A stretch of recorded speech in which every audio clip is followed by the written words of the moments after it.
Hello again. Let's take a look at the handout entitled Tonic and Dominant. This is going to be an introduction to the tonic and the dominant chord, but just in root position. So we actually won't be looking at any music today because this will be a little bit too limited for us to really look at any musical examples and find anything particularly interesting. Even so, this subject is extremely important. This essentially is going to be the framework for most of what we're going to be doing as we're learning about harmony. Therefore, we're finally going to be getting into some functional harmony issues today. But before proceeding, let's take a look at this first page. This first page just gives us some additional fundamentals before we get into any issues with voice leading. So we're just talking about root position triads here, so no inversions today. And we're going to be using the SATB texture, soprano, alto, tenor, bass. Make sure that you do use the correct stem direction like this. Basically, you keep the stems out of each other's way. All right, let's go into some of these voicing rules. Now we're just talking about triads, root position. And this is going to be mostly an issue for you when you start off writing an exercise. You're going to have to voice the opening chord, and you need to make sure that you don't get yourself off in a wrong foot and end up with some very strange voicing, and that kind of messes the whole rest of it up. Okay, now first off, triads should have at least the root and third present. But really, if you're starting off an exercise, you don't even want to get into that issue. That's more later on you might encounter that. It is not inherently wrong to end up somewhere in the middle of an exercise where you have just the root and the third. That's usually enough to know what the chord is. Now let's get into doubling issues. If we have 4 voices and only 3 notes, 1 note has to get doubled. So if it's a major or a minor triad, the first preference is to double the root, which makes sense, the strongest note acoustically. If you happen to find yourself in a situation where you do something different, the next order of preference would be the 5th, doubling the 5th, and then lastly, doubling the 3rd. All of those happen sometimes, but really, if you're starting off an exercise, just double the root. Now, it goes to say that, especially once you get into an exercise, do not double a tendency tone. So for example, don't double the leading tone scale degree 7. But that's usually not going to happen for the first chord, unless you started off with a 5 chord. All right, keep adjacent upper voices. The upper voices are all the 3 upper ones. So basically anything other than the bass is considered an upper voice. Keep adjacent upper voices within 1 octave of one another. So you never want to have like the tenor and the alto further than an octave from each other. Or these 2 voices. You don't want them, the tenor and the alto, or the tenor and the alto and the soprano, I think I should have said, to be more than octave. But it is perfectly fine to have more than an octave between the bass and the tenor. The bass has a lot more freedom. Now you have 2 options when voicing a triad at the beginning of an exercise. One is what we call close voicing, which is what I have right here. I've chosen in both cases an A minor triad to voice. So imagine we're in the key of A minor. So close voicing, which is right here, and open voicing, which is right here. For close voicing, there's going to be less than an octave between the tenor and the soprano. Basically, these 3 upper voices are going to be as closely stacked as they can possibly be. Now, the way I recommend you do this, besides writing the bass note out, would be first order would be to write the soprano pitch. So choose any note you want in the soprano. Here I have the A. And then to get close voicing, what you do is you then proceed downward from the soprano and go to the nearest note in the chord. So if I'm on the A and I'm going down to the nearest note in an A minor triad, it would be E, right? That's my closest note. And then the closest note down from the E is C, and then I'm done. It's actually very simple like that. You naturally end up with a doubled root, by the way, if you do that. Now for open voicing is essentially the opposite of this. You have more than an octave between tenor and the soprano. So see how that's more than an octave between that A and the C? Again, the way I'd recommend you do this, write your soprano pitch, choose whichever one you want it to be, then skip a note in the chord and go to the next note. So the next note in this chord going down from C would be A. So I skip that and then I go to the E. Then same thing here, I skip past the C and I go to the A, and then you end up with open voicing. So make sure you choose one of those two options. A lot of times the choice depends on what note you put in the soprano. Like right here, I kind of feel like if I had choosing the C as the soprano, I don't really think close voicing would be so great. It's perfectly fine. You just end up with a very high tenor. You'd end up with C, A, and then a high E. It's still within tenor range, but it's getting a little high. Right, so that's voicing. Next up, some general rules about voice leading root position triads. As we go through all the chords, we'll find many exceptions to what I'm going to tell you now, but this is just sort of like good practices, generally good practices that you kind of default to when there's nothing special going on. So one of the first voice leading guidelines is to resolve tendency tones. So for example, if you had the leading tone, you'd want to resolve it up and so on. We'll talk about that in more detail later. But really the other guidelines have to do with basically giving us this, I guess three things you're trying to get. One would be smooth voice leading. Well, I guess that's one thing that gives you two different aspects. Smooth voice leading, meaning retaining common tones if they occur, moving the other voices to the closest chord tones. That would be an example of smooth voice leading. And then the other thing would be avoiding any errors like parallel octaves and fifths. So the basic guidelines are this. If you get a root motion, again, we're just root position triads here, by fifth or fourth, like right here, from an F major to a C major triad, that's a root motion by fifth or fourth. So it's fourth down, but it's also fifth up. Here you keep one common tone and you move the other voices by step to the nearest chord tone. That fills out the triad. So here, the note C is a common tone, and I move the other two notes by step to fill out the triad. So again, this is just the basic thing you would usually do unless there's something special to be considering. If the root motion is by third, you're going to actually have two common tones, and then you'll have only one other voice that you're going to move by step. So here, E minor to C major is a root motion by third. So notice that I held two common tones over, and then I moved that one remaining voice by step, and I ended up with the C major triad with doubled root. So another aspect of these rules is that you end up with a chord with a doubled root. Now finally, the one that you have to be careful about is a root motion by second. So here you have the D to the E, it's a root motion by second. What you do there is you're going to move all of the upper three voices in contrary motion to the bass. So the bass moves up. Therefore, the upper voices are going to move down to the nearest chord tone. And that's how you avoid parallel octaves and fifths. Because if you were going to do the smoothest voice leading, that would give you parallel octaves and fifths. So, by the way, just something to keep in mind for later, more or less anytime you see the bass rise up by step, even if it's an inverted chord, a lot of times you're going to find the upper voices move in contrary motion to it. You may recall that being an aspect of first species, this idea of contrary motion with the bass. So you already see a little bit of a relevance for species counterpoint. All right, let's move on now to the main issue of this lesson, which is just some general information about the tonic chord and the dominant chord. And here we're going to discuss both just the 5 triad and the 5/7 chord.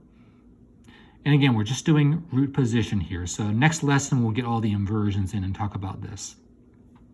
Now, as I'm sure most of you know, 1 and 5 are the tonal pillars of common practice tonal music, and they tend to represent stability in the tonic chord and tension in the 5 chord. So those are your two main functions that come from this. Tonic function, we'll be using these labels a little more in further lessons. T, we'll use that to represent tonic function.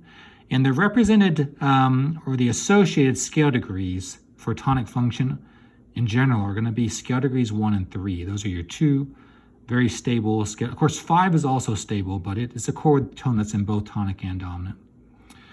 And then dominant, we're going to use an uppercase D. This one is represented by scale degrees 7 and 2. And if you think about it, if you think back to what we learned in species counterpoint, Remember how we always talked about cadences, how they tend to have scale degrees 7 and 2 converging on the tonic? Well, that's sort of where we get dominant function, this idea of resolving 7 and 2 to 1. And that's why those two scale degrees are associated with the dominant. Now, this is going to be one of the main voice leading rules for any dominant chord, is the idea of tendency tones. So in the 5 or the 5-7 chord, depending on whether you have a 7th, in both cases you're going to have to resolve the leading tone. The leading tone is the third of the chord, and it is scale degree 7.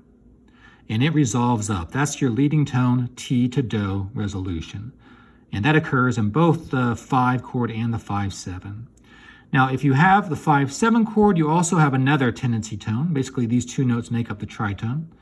And it will resolve down, creating the scale degree succession Fa to Mi or Fa to Me if it's a minor key. More on that later, though. But anyhow, that's also extremely important in the dominant function. Now, as we mentioned, 1 and 5 are the tonal pillars of common practice tonal music. And one way we see this occurring is the idea of beginning and ending points in phrases and in musical sections.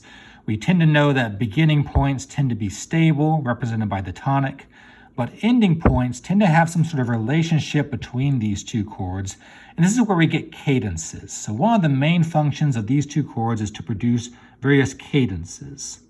So cadences, as I'm sure most of you know, these are going to be points of arrival that usually occur at the end of a phrase. All right, and here are some types to learn, and below we have some demonstrations of these different types of cadences. Keep in mind, these are things, imagine these happening at the end of phrases. It's not going to be automatic, for example, if you get these progressions, that they're automatically going to be cadences. Has to be also a kind of syntactical aspect. So one type of cadence is the perfect authentic cadence. Anytime you see authentic, that's going to mean a 5-to-1 progression. And we use the label PAC for that, perfect authentic cadence. So a perfect authentic cadence is a root position 5-to-1 with a soprano ending on scale degree 1. It's the most conclusive type of cadence. That's why we call it perfect. We can see a couple examples right here of perfect authentic cadences.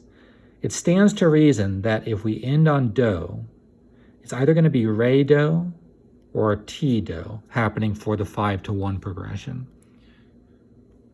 So again, that brings us back to species counterpoint with those cadential scale degree successions. Then we also have imperfect authentic cadences, IAC.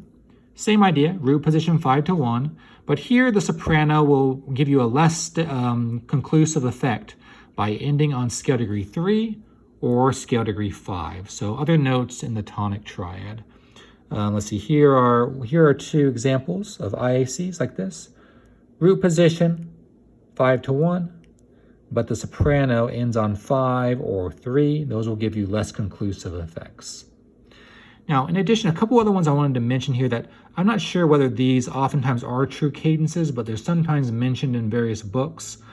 One mentioned in your book is the contrapuntal cadence. This is where you also get a slightly less conclusive effect by using an inversion of 5. Let's see, that would be like right here, these two.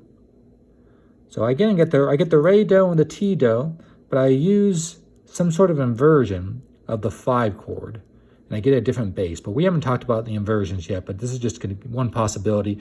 These might be good cadences in other styles, like styles before the common practice era. And then this one is not illustrated, the evaded cadence. That's when you go from 5 to 1/6. That's another way. This is basically a way of avoiding a cadence. So again, I'm not sure whether these last two are always going to truly be cadences, but just some terms you might want to know. So think about these first two, perfect and imperfect, being the main ones with the 5-to-1 progression. And then the other one to discuss, that's very important in tonal structures, is the half cadence. This is when the phrase ends on the 5 chord. This produces a sense of not reaching your goal. Sometimes it's called an interruption. Now you can have various scale degrees in the soprano. It's true though that oftentimes you'll find scale degree 2 in the soprano. So you have re kind of holding over there, making you really want to hear another phrase to kind of complete things. So here are some examples of some half cadences, just showing you the phrase ending on 5 with some note of the 5 chord in the soprano. The most common one is scale degree 2. All right, with all that out of the way, let's get into just a little bit of details about part writing the 5 chord. Now here, I've just given you some definitions or some rules for resolving the 5-7 chord. So know that these also apply mostly to just the ordinary 5 triad. The only difference is the lack of the 7th. So some of what I'm going to talk about is just relating to the 5-7 chord, but you really don't need a separate section on the 5 chord. We've already talked about how to handle that essentially. So things to do. What I would say, if you're going to really if we're going to do voice leading, you always have to start with the tendency tones. Really, if you're not starting by resolving your tendency tones, then you're not really doing voice leading, and that's really the main point of doing this. So with the 5-7 chord, as we mentioned, you're going to have 2 tendency tones. You're going to move the 3rd up and the 7th down. So if we look at these 2 examples here, this is C major, and that's going to be a 5-1 progression. And notice that the 3rd resolves up, so that's T do, and the 7th resolves down, Fa to Mi. Same thing here.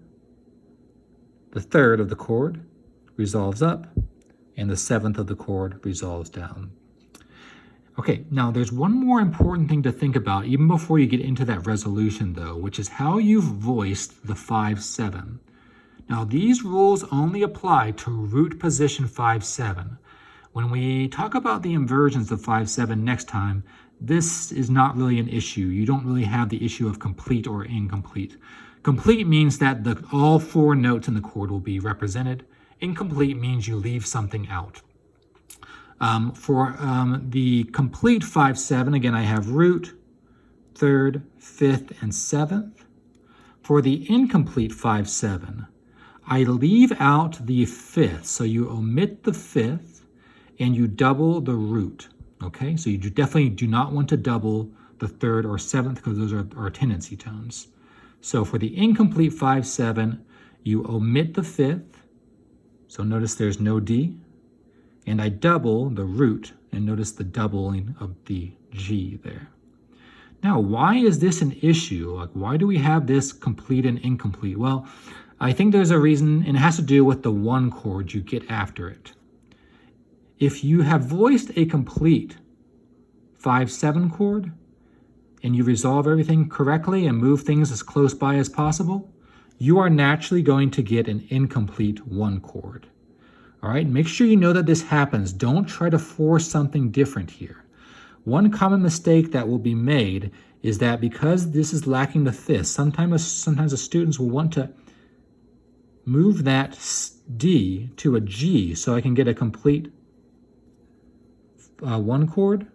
But the problem, well, actually there's 2 problems in this case. One problem is parallel 5ths. That would create parallel 5ths. And the other problem in this particular example is that you can have too much space between the tenor and the alto. So don't do that. Don't try to force a complete 1 chord. Now conversely, now this is maybe why you might want to use an incomplete 5-7 chord. So a lot of times students are afraid to try this option out, but really it has some real benefits, and mainly it's that you get a complete 1 chord. So if you voice an incomplete 5-7, you'll get a complete 1 chord naturally. Now there is one exception, and this exception also can be used for just an ordinary 5-1 progression without the 7th. We have this thing called a leading tone drop. Now in the case of 5-7-1, this can give you a complete chord in both cases. If your leading tone, or the 3rd of the chord, 5-7 chord, is in an inner voice, you're allowed to drop it down by 3rd to the 5th. In other words, by not resolving it up to the tonic. If you're singing that voice, to be honest, it sounds pretty awkward. But this is allowed, mainly because you don't hear it as well amidst the whole texture. If you look at Bach chorales, you'll see he often does this with root position 5-1. And it's usually when you get a re to do soprano, that's when he likes to do it. And also in Bach's case, he often likes to voice it in such a way that the note that it was going to resolve to is actually going to be there in the soprano. That would be like your re do. Okay, so this completes most of what I want to talk about in this lesson. We'll be going into much more detail next time.